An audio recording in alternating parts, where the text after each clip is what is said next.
Happy Friday. So today starts the middle grade readathon that Lexi from Alexander Roseland is doing with Gavin from How to Train Your Gavin, and I'm very excited for it. I have started this morning. We did sprints and said, you know, hi, and kicked off the readathon. And for the first book for that, I am reading The Marvelers by Dhonielle Clayton. It's very cute so far. It's giving me Harry Potter vibes, which I appreciate. So 11-year-old Elle Durand is the first conjurer to attend the Arcanum Training Institute, a magic school in the clouds, where marvelers from around the world practice their cultural arts like brewing Indian spices, elixirs, and bartering with pesky Irish pixies. Despite her excitement, Elle discovers that being the first isn't easy. Some marvelers mistrust her magic, which they deem bad and unnatural, but eventually she finds friends in the elixirs teacher, Master G. Thacker, and fellow misfits Bridget, a girl who hates magic, and Jason, a boy with fondness for magical creatures. When a dangerous criminal known as Ace of Anarchy escapes prison, supposedly with a conjurer's aid, tensions grow in the Marvelarian world, and Elle becomes the target of suspicion. Worse, Master G. Thacker mysteriously disappears while away on a research trip. With the help of her friends and her own growing powers, Elle must find a way to clear her family name and track down her mentor before it's too late. So I am almost halfway through. I am on page 176, and I am really enjoying it. It's very, very cute. It is definitely an interesting look into the magical world, but like I said, it does give off like Harry Potter vibes, maybe because it's a magical school. I don't know, but it does. It's got some interesting characters and animals, magical animals that they work with and things of that nature. So it's a lot of fun. I'm having a good time with it. It's cute. It is a middle grade. So it's a pretty quick read and pretty easy to get into. So yeah, it's good. This world building, this whole little school here, it's really neat how she's created this school for these kids. It's a neat little place. Like, they have these little trolleys that take them places around the school and get them to class and things of that nature. So this is the first time that a conjurer has been invited to this school for Marvelers. And so it's interesting to figure out like what she's gonna be and what's gonna happen and what's gonna turn up and turn out and all that fun stuff. So I'm excited to keep going and see how that goes. I'm actually currently on sprints with a bunch of my Discord people, so they've been helping me power through some books, which is nice. And then in about a half hour, we're gonna watch Beauty and the Beast, so to add to the middle grade weekend. So I'm excited for that. But I did go to the library today, so I kind of wanted to share what I picked up. I have read this first one on my tablet. So I picked up Witch Hat Atelier Volume 2. I hope to get this knocked out this weekend too. I mean, it's a manga, and I love this because of like the illustrations. They're so good, and the story itself is really good, but I'm excited to read number 2. And then I also picked up What Moves the Dead by Kingfisher, because this is going to be a buddy read with a couple of girls from the Discord too, and we're kind of excited. It's an April buddy read, and it's only 100 and 38 pages, 58 pages, 158 pages. So that should also be a very quick read because I have lots of things to read in April. And then lastly, I wanted to share, I got my fairy loot box today, which I wasn't expecting. Like, I don't know if I just never got the emails that it had shipped or what, but I was a little shocked that it came today. But it is a really pretty book, and it is very intriguing. It's a brutal killer stalks Ambrosia, a city ruled by the disciples of the seven faceless saints, a city where those with magic live in comfort whilst the rest struggle to survive, a city caught in the 20-year war of attrition, a battlefront consuming a generation of conscripts. Roz Lactosa will do anything to tear down the corrupt system of Ambrosia and get justice for her father, who was murdered by the military, including infiltrating the Palazzo to spy for the rebellion whilst training as a disciple of the Saint Patience. Damien Venturi is the youngest captain in the history of Palazzo security, expected to be ruthless and strong and to serve the saints with unquestionable devotion. But he's scarred by his experiences on the front line, striving to please his brutal and detached father. And the thing he fears most is facing Roz, who he left behind when he went to war. When a disciple is murdered, Roz and Damien must team up to hunt the killer, no matter the consequences. They must face their buried emotions and the love they once shared as they uncover corruption and conspiracies that will bring darkness and chaos to the streets of their home. So this is Seven Faceless Saints by M.K. Lobb. So this is very pretty. As you can see, it's quite shiny. And then the sprayed edges, as you can see. And then you have your end papers.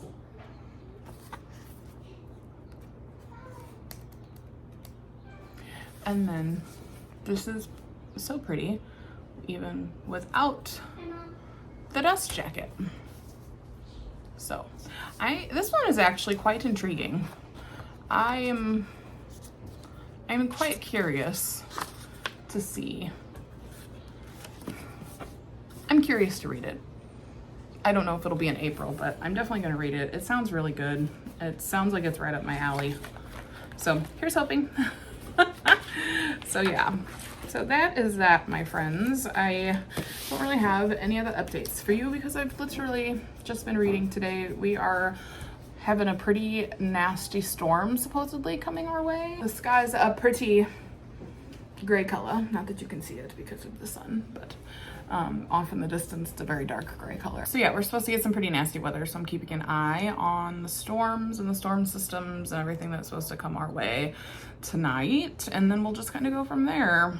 I'll try to keep you posted as best I can. I really am going to try to knock at least another 100 pages or so off the Marvelers, because I think it'll be pretty easy to do that if I can just keep sprinting. But like I said, in about a half hour, we're gonna start watching Beauty and the Beast, which I'm very excited about.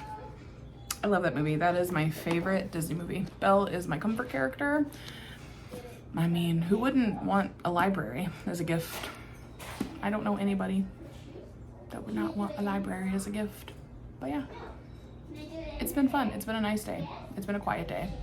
The kids have behaved themselves, which is nice. I was able to run to the library by myself, which is always a plus. So yes, that's really the only updates I have for you today, right now at the time anyway. I will try to keep you posted. The farther I get into this, I will definitely let you know. And yeah, that's it for now. So I will catch up with you guys later. Goodbye. I would be up waiting for you if you had to leave. I would wait a lifetime if you were at sea. I just wanna say that I feel that our love is real. Maybe we should hurry up and seal the deal. Oh, I just wanna love you right.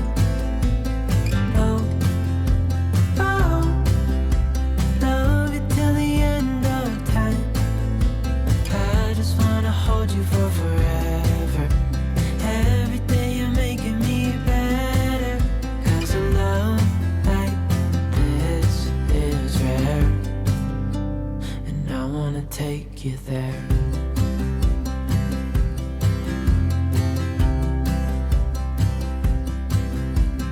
I would give it all away to do it all again.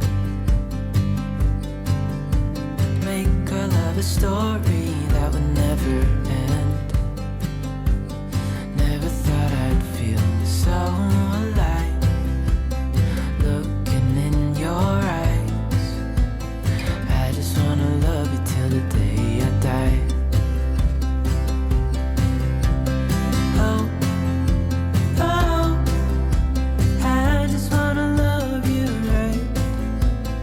Oh, oh, love you till the end of time. I just wanna hold you for forever. Every day you're making me better.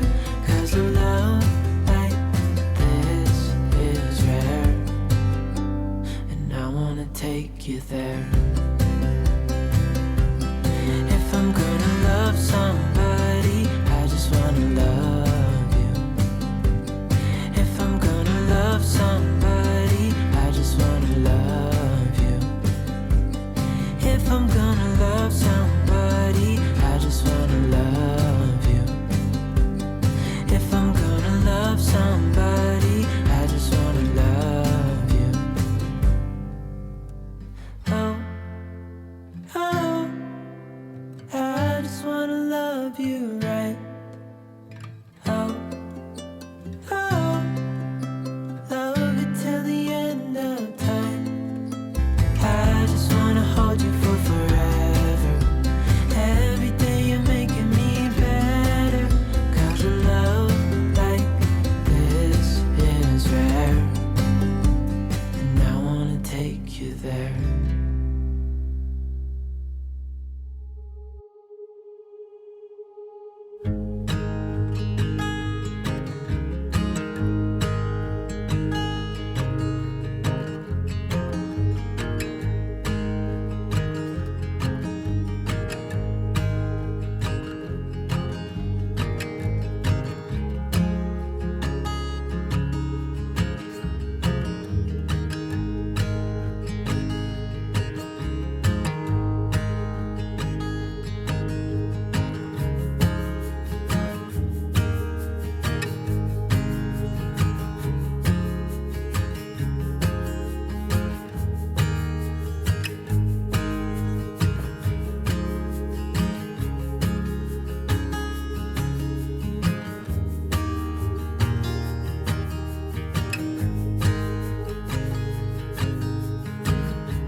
Hello friends, how are we doing?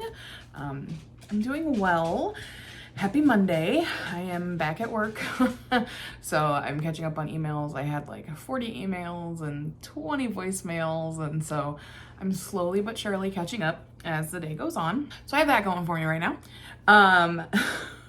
This weekend was pretty chill. Like if you saw the B-roll, went book shopping on Saturday, and I have a haul for you, and then took Cadence to a sock hop, which was a lot of fun with her Girl Scout troop. And then Sunday we did church, and we went to Mexican for lunch, and then I stayed home for the most part and read, which was nice. So feeling good. But first things first, updates for you. So I have finished The Marvelers. It was a 4-star. I mean, it was okay. It was cute. I liked it. It was a good little middle grade book. I'm glad I read it. The magic in the story is actually really neat, and the world building is really interesting and really intricate, and the story itself is really interesting. But I will say I saw one of the twists coming from a mile away. I will admit that. I saw a twist coming from like a mile away. So some of it's kind of predictable, some of it's not so much, but it is a middle grade. So of course it's a little bit more predictable for adult readers. But it was good. I love books with magic and whimsy and fun little things that you don't get to see in everyday life. And that's exactly what this gave you. I'm not sure if I'll pick up the second one or anything, but you know, it's good. It leaves you a little bit on a twist. It's not crazy high stakes either. At least this one wasn't. The next one might be. Who knows? But yeah. So yeah, this was cute. I had a good time with it. So she is a conjurer, and for a really long time, conjurers are kind of not welcomed in the Marveler world. I guess it's because they animate living things and they have, you know, living companions, like animal companions and things of that nature. They're just different. And so it's very much a story of what it's like to be an outcast in a world where people don't want you, and also growing in that world and figuring out where you fit and how you fit. So there's definitely that going for it. But Elle is invited to this school because they're opening up the school to conjurers. And so she's invited, so she goes, and she is picked on, she is bullied a little bit, so you see that a lot, and then you just kind of get to see how conjurers have been and continue to be treated in this world that they live in. So it's very interesting. They go on a little adventure, her and her 3 friends. So you have, this is going to be your lead, Elle, this is Bridget, and then this is Jason, and they all become like best friends, and it's really cute. It is really cute. It was good. Good 4-star read. I read it technically for the Slumber Party Readathon, and also this was the Whimsy and Wit Book Club choice for Alexandra Roseland's Patreon. So, done. Check. Now I am currently reading Anatomy. A love story. This is written by Dana Schwartz, and it is about a girl living in high society in the 1800s. She wants to be a surgeon. That's not really accepted. So she's kicked out of this guy's lecture and is basically told that if she can do it on her own, then she can be a surgeon, and that's fine. But it's hard to do that on your own, especially when you don't have access to like cadavers or anything like that. So at the same time, what's going on is there's a lot of grave robbing happening, and she runs into Jack, who's a grave robber, and I think the 2 of them strike up a deal and a friendship, possibly a romance. We'll see. So that's what's going on in this. I'm only on chapter 4, but it has made me giggle. There's parts of it that are kind of funny, and it has made me kind of squeamish. There's a whole scene with a frog in the beginning that's a little awkward. So we'll see. But I'm excited. I'm doing this one for the Magical Readathon that takes place all through the month of April. And you had to create a character, and you get a syllabus, and you're going to school, and you get a class list, and based off the class list and all this stuff is your prompts. That is with Book Roast, or G. I'll tag her page down below too. So, but it's exciting. A bunch of us on the Discord are doing it, and we're all our own little class of fun people. So it's interesting. So this is for my animal studies class. The prompt for that was to flip a coin.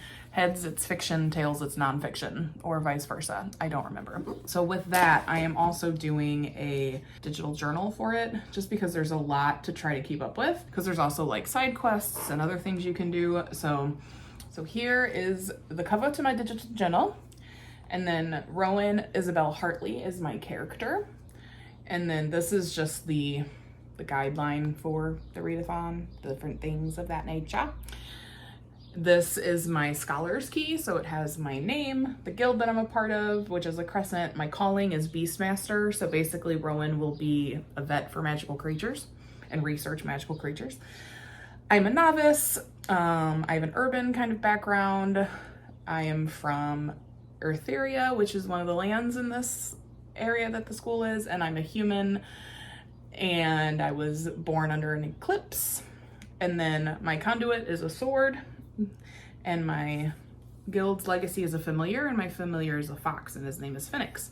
So then you have my TBR, for the readathon. So I have to get all of these books read in April. The Inheritance of Workina Davina, The Iron King, Anatomy, What Moves the Dead, and then a Court of Mist and Fury. So, and then this is my syllabus, and you can see I circled my prompts. And then this is the notes for anatomy that I'll be taking. So we'll see. It's a lot. We'll see how it goes. Oh, I did get new stickers. When I joined Liv's from Liv's library, her Patreon, she sent thank you notes, which was really sweet. And then she sent stickers. So I put them on my iPad cover. So love that for me. Okay, so then let's go ahead and go through my little haul here. One of the first books I picked up, we went to a used bookstore and then Barnes & Noble. And so I picked up Finlay Donovan Knocks Them Dead by Elle Casimano. It's the sequel to Finlay Donovan is Killing It. If you've been here before, you know I read Finlay Donovan is Killing It, and I loved Finlay Donovan is Killing It. And so this is book number 2, and I'm looking forward to diving into that one. And then from Barnes & Noble, I picked up Flowerheart by Catherine Bakewell. This is, I don't know anything about this book if I'm being honest. I just really liked the cover. It's a very springy cover. And this is the April book club book for Liv's library. So I will be reading that. So it says, Clara's magic has always been wild, but it's never been dangerous. Then a simple touch causes poisonous flowers to bloom in her father's chest.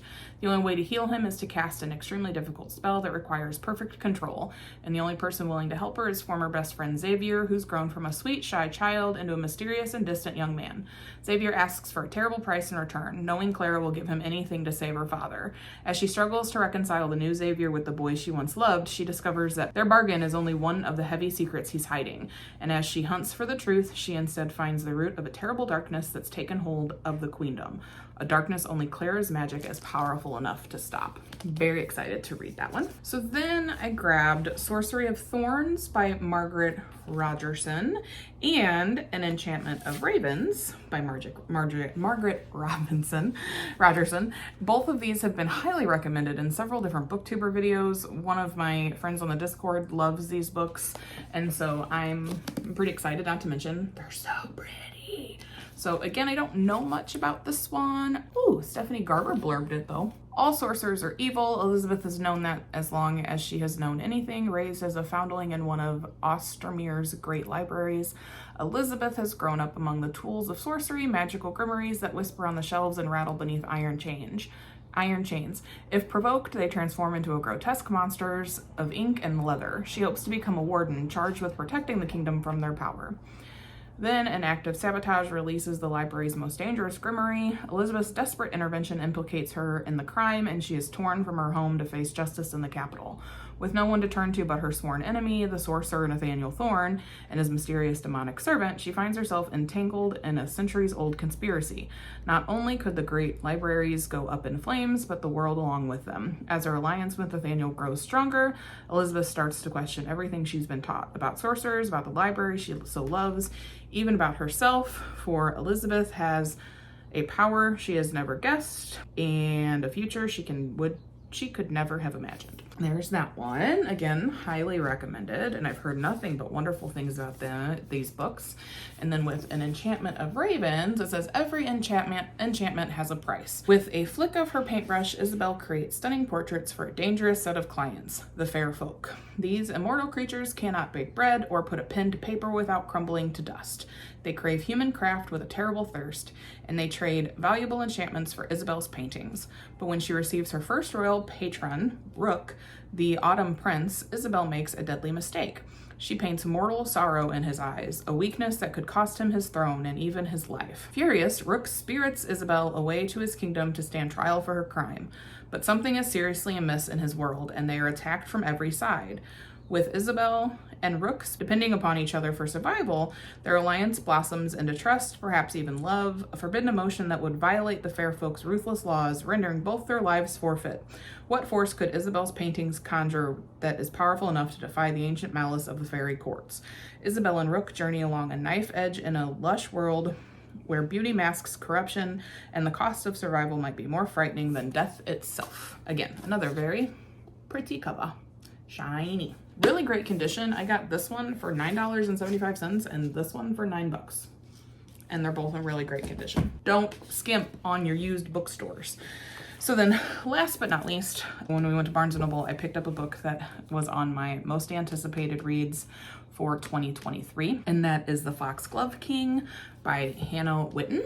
And shiny. Look at this cover. Like, it's so intricate. I love it.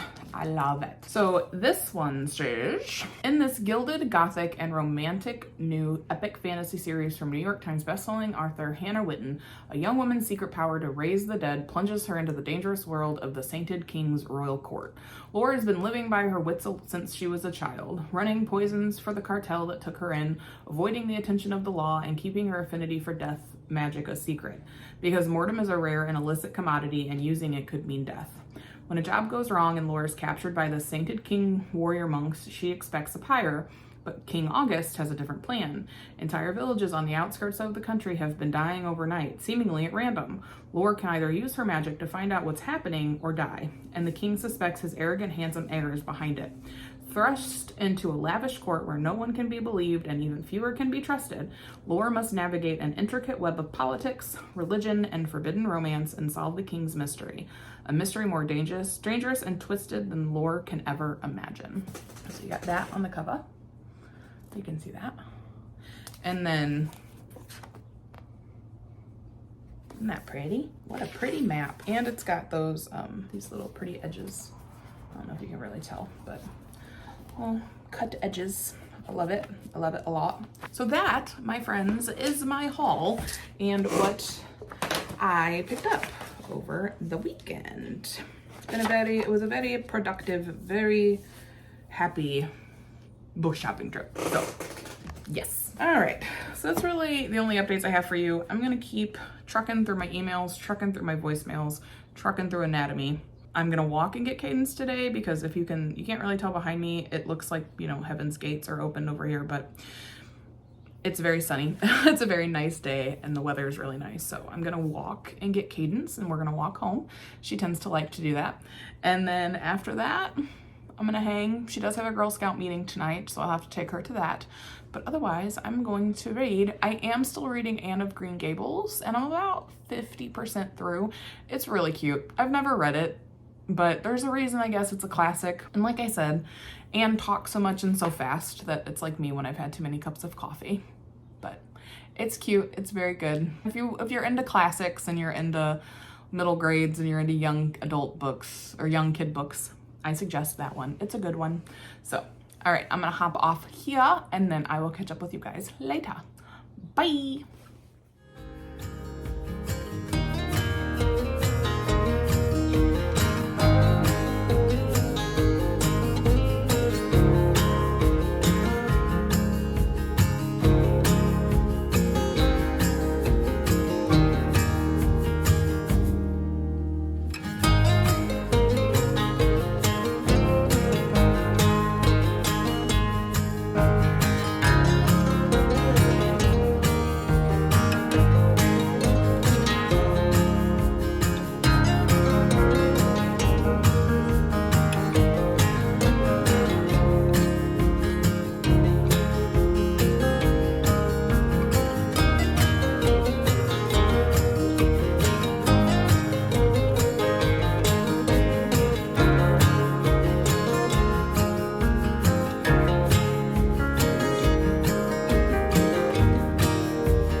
How we doing? Happy Wednesday. Tuesday. It's Tuesday. This week is already getting away from me. What does that tell you? So I wanted to hop on here because I'm on my lunch break and I wanted to hop on here and give you guys a little bit of an update. So I have my salad, yes, eating healthy, and I have my water, drinking healthy, and I wanted to give you an update. So I have finished anatomy. I don't have the cover for it, sorry.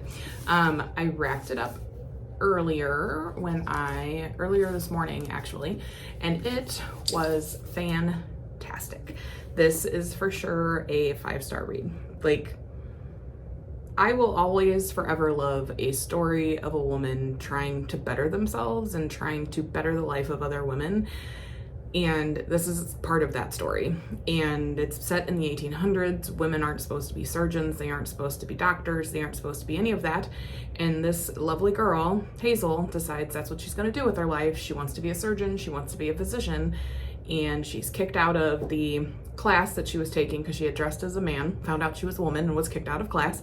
And then just made a deal with the surgeon that runs the classes and said, hey, if I can pass my physician's exam not being in your class, you have to start letting women in your classes. And so he upped it and said, if you pass the physician's exam without actually being in any of my classes, then you can be my assistant at the university hospital. So she does that and she works her way through, and then some things take some twists and some turns. People are missing, people are randomly dying. They believe that the Roman fever has returned, but people are dying of Roman fever that don't actually have Roman fever. So it's very interesting. She meets Jax, who I call him Jax. Jax is, Once Upon a Broken Heart and Once Upon an Ever After. Ballad of a Broken Heart and Once Upon an Ever After. Something like that. No, flip that, reverse it. Jack is a body snatcher or a resurrection man, and he digs up bodies for different surgeries and things of that nature, people that pay him to do so. And so she ends up paying him to get her bodies that she can practice on because she wants to pass her physician's exam. And that's the only way she's gonna do it. Her and Jack strike up a friendship and it works out just fine. It turns into a blossoming romance. And then things take some weird turns, and it is a wonderful, wonderful book. It really is. There were parts that maybe I did see coming just a little bit, but not until the very end. I was like, oh yeah, that makes sense. You know what I mean? And the writing was wonderful. There was parts that were funny and made me laugh. The descriptions of the different surgeries and the different body parts and all of that did what it was supposed to do. It made me go, ugh. So it was good. It was a 5-star read for sure. And there is a second one out. It's called Immortality. And I'm gonna have to get my hands on it as soon as I can because I need to know. I need to know what happens. 5 stars. I highly recommend this book. It's wonderful. There are parts of it that will make you angry as a woman because it is the 1800s and women, they don't have the rights that men do, and she has to marry well because if she doesn't marry well, she doesn't have any money because nothing can get left to girls. She ends up betrothed to her cousin, the Viscount. It's interesting, and there's lots of things that are said in this book that made me very angry because of how women were treated back then, and let's be honest, how women are still kind of treated today, but I digress. 5 stars, quite wonderful. Loved the world and the ideas and all behind it, so it's wonderful. I enjoyed it very much so. So my next book that I'm going to pick up is a buddy read, but is also one of the books for the magical readathon that I'm doing, and it's What Moves the Dead by T. Kingfisher. I don't really know anything about this book, except that it's really short. I could probably read this in one day if I was not bothered at all kind of book. It has 158 pages, so I will probably have no problem knocking this one out today when I get breaks to read and when I get home and I can read because we don't really have any plans tonight. So I should be able to read, which would be great. That would mean there are at least three books in this vlog that I actually read. Look at that. I'm doing good. So yes, this is a buddy read I'm doing with a couple of other girls in the Discord, and then also for one of my classes for the Magical Readathon. I just can't remember which class that is. Oh well, it'll come to me. So yes, I'm gonna start this one as soon as I can. I do enjoy T. Kingfisher. I've only read A Wizard's Guide to Defensive Baking, but I've heard wonderful things about T. Kingfisher.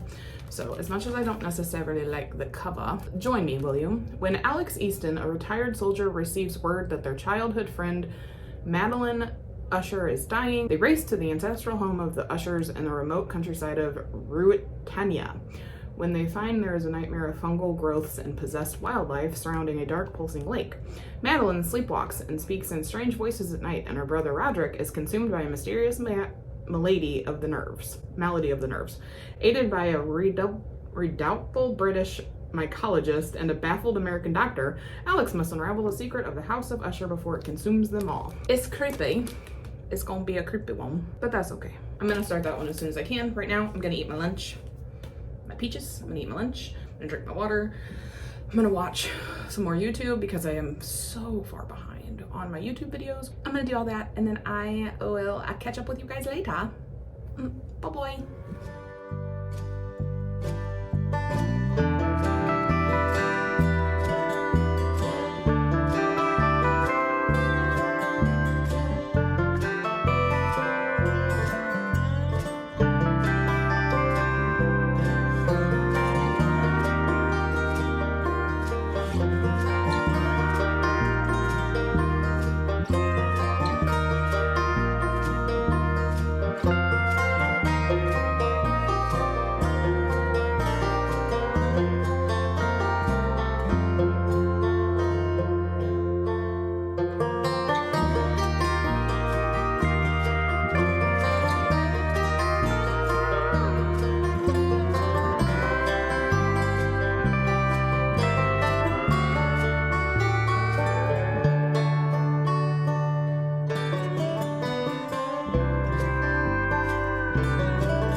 Hello friends, happy Wednesday.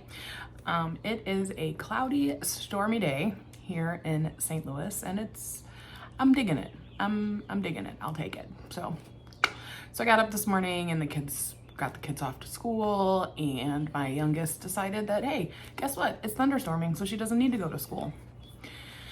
Yeah, it doesn't work that way. So anyway, they're at school. I'm working from home. I'm on the sprints with my Discord friends. I'm not reading, I'm working, but I wanted to give you guys a bit of an update because I finished What Moves the Dead. And this book is odd. It's odd. It's also strange. It has its creepy factor. I'll give you that. It does creep you out at certain points, and it does what it's intended to do. It makes you feel uncomfortable. It makes you feel uneasy. There are parts of this that are you're like, oh, well, that's kind of grotesque, but it did what it was supposed to do. So basically, if you've ever read Edgar Allan Poe's The Fall of the House of Usher, that's what this is based off of. I've never read that. I've never really read any Edgar Allan Poe. Don't come at me. So this book is following Alex Easton, and they are coming home to a small little area where a family that he has known his entire life, he grew up with, the sister is dying, and so Maddie sends them a letter and asks them to come home or to come and see her. He does, and Maddie's brother is also not well, so neither one of them seem healthy. The brother is a little off kilter. You don't quite know what's going on with him. He looks sickly, he looks pale, but he's also acting strange. And then Maddie herself is also not well, does not look well, and is also acting strange. And so he comes to this house, he spends time with the family, and you end up finding out that there is something underlying the illness that is going on in the house. And it's like, I don't want to say too much because I don't want to give it away, but this is considered sporer, which is like fungus horror, I guess. And it's weird. I didn't really start getting into this book until about 100 pages in, because that's when the creep factor really starts. The first 100 pages, you're getting introduced to the characters, you're getting introduced to the life that they're living. There's this underlying, like, okay, what's coming next kind of going through it, but that 100 page mark is when everything kind of comes together and you start to get the creepies, the heebie-jeebies, I guess is what you could say. But it did unsettle me. It did make me feel a little awkward. And so it did what it was intended to do. So I gave it 3 stars, but only because it took me a while to get into. It's not my general book of choice. Like, it's not my sporer. I don't think is really my thing, but I was buddy reading it with a couple of people from the Discord, and we all so far have pretty much had the same kind of opinion. Like, it's odd, it did what it was supposed to do, but it leaves you feeling kind of like WTF. Like, you just don't know. But yeah, I wouldn't say I liked it. I wouldn't say I hated it. I wouldn't say I loved it. I wouldn't say I hated it. I will say I read it. There you go. That's what I'll say. And it's weird. If you're into like creepy spore kind of things where fungi are like the bad guys, this is for you. It was not really for me. Anyway, so that makes 3 books that I finished in this vlog. I finished The Marvelers, I finished Anatomy, and then I finished What Moves the Dead. So I'm very proud of myself this week. So I think I'm gonna go ahead and wrap it up because I'm at a point where I can tie everything up with a nice little bow, and then that way I have plenty of time to edit this video and get it up by Friday. Also, don't mind my hair. I just got out of the shower. So it's drying, kind of. I'm trying to get it used to drying my hair naturally rather than trying to put heat on it, but if I don't have anywhere to be, and I don't have anywhere to be right now, so I'm gonna wrap it up in a pretty little bow, and then I will catch up with you guys this weekend where I'm going to start some more new books. We're gonna see how it goes. We're gonna have a really good week, and then yeah, if you like what you see, go ahead and like and subscribe for me, and you can leave me a bunny emoji. I'm never gonna look at bunnies the same way again. If you like what you see, leave me a bunny emoji, and go ahead and like and subscribe like I said, and then I will see you guys in the next video. I hope you've had a really great week, and I hope you have read lots and lots of really good books, and I will catch you in the next video. Bye!